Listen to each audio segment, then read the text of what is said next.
छठ महापर्व का इतिहास काफी पुराना है, क्योंकि इस पर्व को मर्यादा पुरुषोत्तम श्री रामचंद्र, महाभारत के सूर्य पुत्र कर्ण, द्रौपदी और राजा प्रियव्रत अपनी पत्नी मालिनी के साथ ने भी किया था।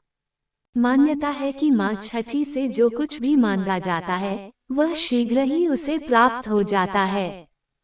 छठी माँ से लोग बच्चे का स्वास्थ्य, बच्चे के लिए अच्छे भविष्य, साथ ही अपने व्यक्तिगत मन्नत के लिए भी लोग छठी माई से प्रार्थना करते हैं। सिंदूर को सौभाग्य का प्रतीक माना जाता है। छठ पूजा के दौरान महिलाएं पीले रंग का लंबा गाढ़ा सिंदूर लगाती हैं। इससे छठ माता की कृपा से उन पर बनी रहती है और उनका सुहाग अमर होता है। कहा जाता है कि सिंदूर जितना लंबा होता है पति की आयु भी उतनी ही लंबी होती है। अब जानते हैं कि इस पर्व को कैसे किया जाता है। कार्तिक मास के शुक्ल पक्ष की षष्ठी तिथि को डूबते सूर्य को अर्घ्य दिया जाता है और दूसरे दिन यानी सप्तमी तिथि को उगते हुए सूर्य को अर्घ्य दिए जाने की परंपरा है। इस पर्व में प्रकृति से जुड़ी चीजों को महत्व दिया जाता है। माना जाता है कि इन पूजन सामग्रियों के बिना छठ पर्व पूरा नहीं होता है। छठ पूजा की पूजन सामग्रियों में बांस की टोकरी, सूप, नारियल, पत्ते लगे गन्ने, अक्षत, सिंदूर, धूप, दीप, थाली, लोटा, नए वस्त्र, नारियल पानी भरा, अदरक का हरा पौधा, मौसम के अनुकूल फल, कलश मिट्टी या पीतल का कुमकुम, पान, सुपारी इत्यादि। हालांकि इस छठ पर्व की शुरुआत चतुर्थी से ही नहाई खाया परंपरा के साथ हो जाती है। इस दिन व्रती नदी घाटों, पोखर, तालाब और अन्य जलाशयों में स्नान करती है। इसके बाद अरबा चावल का भात, चना दाल और कद्दू की सब्जी खाने का प्रचलन है।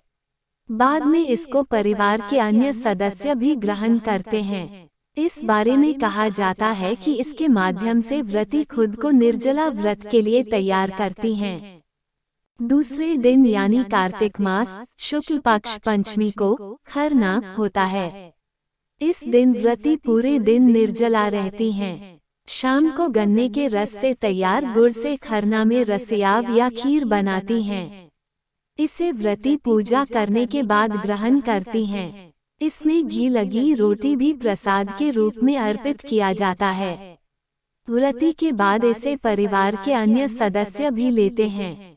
इस तरह पर्व का दूसरा दिन पूरा हो जाता है। अनुष्ठान के तीसरे दिन यानी कार्तिक शुक्ल पक्ष षष्ठी को सांध्यकालीन अर्घ्य दिया जाता है। इसके लिए विशेष रूप से ठेकुआ तैयार किया जाता है। प्रसाद तैयार हो जाने के बाद इसे बांस के सूप अथवा टोकरी में फल के साथ सजाया कर इसकी पूजा की जाती है। इसके बाद पास के जलाशय में जाकर स्नान कर अस्ताचलगामी भगवान भास्कर अर्थात शाम के लिए डूबते हुए सूर्य को अर्घ्य दिया जाता है, जिसमें व्यक्तिगत कल्याण के साथ ही साथ संसार के उत्थान की कामना भी की जाती है। रोचक बातें यह है कि पूजा होने के बाद भी उस दिन के प्रसाद को नहीं खाया जाता है। इसके बाद इस अनुष्ठान के अंतिम दिन यानी सप्तमी की सुबह उदयगामी सूर्य अर्थात उगते हुए सूर्य को अर्घ्य देने का विधान है। स्नान की प्रक्रिया पूरी करने के बाद पानी में खड़ा होकर भगवान भास्कर को ध्यान करते हुए आरोग्य की कामना की जाती है। इस दिन सुबह में छठ घाटों का दृश्य मनोहारी होता है। सभी को सूर्य के उगने का इंतजार होता है। सूर्य उगने के बाद उनकी पूजा अर्चना के साथ ही यह अनुष्ठान संपन्न हो जाता है। फिर भक्तों में प्रसाद बांटे जाते हैं और प्रसाद ग्रहण करने के बाद व्रती भी सामान्य भोजन करती हैं। इस तरह छठ महापर्व संपन्न हो जाता है। लेकिन आप जिस भी जगह पर यह छठी व्रत करने वाले हैं, उस जगह के कुछ अलग से नियम होंगे। सर्वश्रेष्ठ ये होगा कि आप उन्हीं नियमों को महत्व दें, क्योंकि इस पर्व में गलती की कोई गुंजाइश नहीं है।